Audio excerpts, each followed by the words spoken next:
Assalamualaikum warahmatullahi wabarakatuh. Perkenalkan, nama saya Muhammad Raifan Ramadan Arahab dari kelas MB 4501 dengan nomor induk mahasiswa 14012135545. Saya dari Fakultas Ekonomi dan Bisnis dan dengan jurusan S1 MBTI. Pada kesempatan yang berbahagia ini, saya akan memaparkan materi berupa ekonomi. Ilmu ekonomi adalah ilmu sosial yang mempelajari tingkah laku manusia dalam mengelola asas-asas produksi, distribusi, dan jasa. Yang pertama ada produksi. Produksi adalah kegiatan yang bertujuan untuk menghasilkan atau menambah nilai guna dari barang dan jasa itu sendiri. Contohnya pengolahan bahan bakar kayu menjadi sebuah furnitur. Konsumsi ialah kegiatan yang berkaitan dengan penggunaan barang dan jasa untuk memenuhi kebutuhan. Contohnya penggunaan bensin untuk bahan bakar kendaraan. Yang terakhir ada distribusi. Distribusi adalah kegiatan penyebaran barang dan jasa yang diproduksi. Contohnya jasa pengiriman kurir ataupun penyediaan layanan transportasi.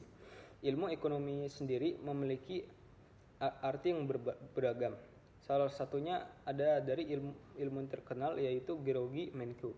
Beliau menjelaskan bahwa ilmu ekonomi adalah sebuah cabang ilmu yang di dalamnya mempelajari tentang bagaimana cara masyarakat dalam mengelola sumber daya yang langka. Secara etimologi, ilmu ekonomi berasal dari bahasa Yunani yang terdiri dari kata oikos atau nomos. Oikos berarti rumah tangga dan nomos berarti peraturan. Dalam memenuhi kebutuhan ekonomi, terutama dalam rumah tangga, kita sebagai manusia membutuhkan barang dan jasa. Barang sendiri dibagi menjadi 3 komponen, yaitu barang modal, capital good, barang setengah jadi, intermediate good, dan barang akhir, final good. Barang modal atau capital good ialah sebagian barang dihasilkan bukan untuk memenuhi langsung kebutuhan konsumen, melainkan digunakan untuk menghasilkan barang-barang yang lain. Contohnya mesin-mesin traktor dan bangunan pabrik. Barang setengah jadi atau intermediate good. Barang-barang yang belum menjadi barang siap jadi masih diproses sebelum dapat digunakan secara layak oleh konsumen. Yang terakhir barang akhir atau final good. Final good adalah barang yang dihasilkan oleh berbagai kegiatan ekonomi dan dapat digunakan untuk memenuhi kebutuhan masyarakat. Final good sendiri diklasifikasikan lagi menjadi 2 komponen, yaitu barang tahan lama dan barang tidak tahan lama. Barang tahan lama durable good, contohnya motor, televisi, dan kulkas. Barang tidak tahan lama non-durable good, contohnya minuman segar, buah-buahan, dan sayur mayur. Seperti yang kita ketahui, manusia ialah makhluk yang egois yang hanya memikirkan diri sendiri tanpa memikirkan kembali akibat dari apa yang telah mereka perbuat. Ada beberapa contoh keserakahan manusia yang menyebabkan langkanya sektor ekonomi. Contohnya kelangkaan sumber daya alam. Jika dalam pemanfaatan SDK dilakukan secara terus-menerus, maka akan terjadi eksploitasi yang mengakibatkan SDA tersedia habis, seperti penambangan pohon yang menyebabkan kebakaran hutan. Lalu ada turunnya sumber daya manusia yang berkualitas. Di Indonesia sendiri, SDM tergolong sangat banyak.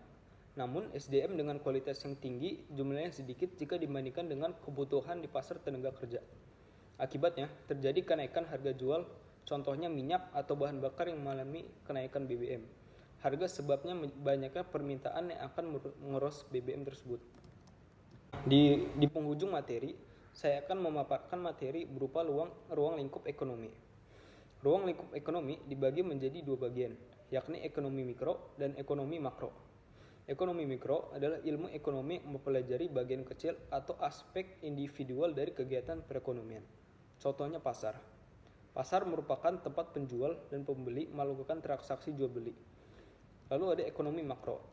Ekonomi makro ialah ilmu ekonomi yang mempelajari penggunaan faktor produksi yang tersedia secara efisien demi mencapai kemakmuran masyarakat. Contohnya pendapatan nasional, pertumbuhan ekonomi, tingkat pengangguran tinggi terutama bagi mereka yang di rentang usia produktif.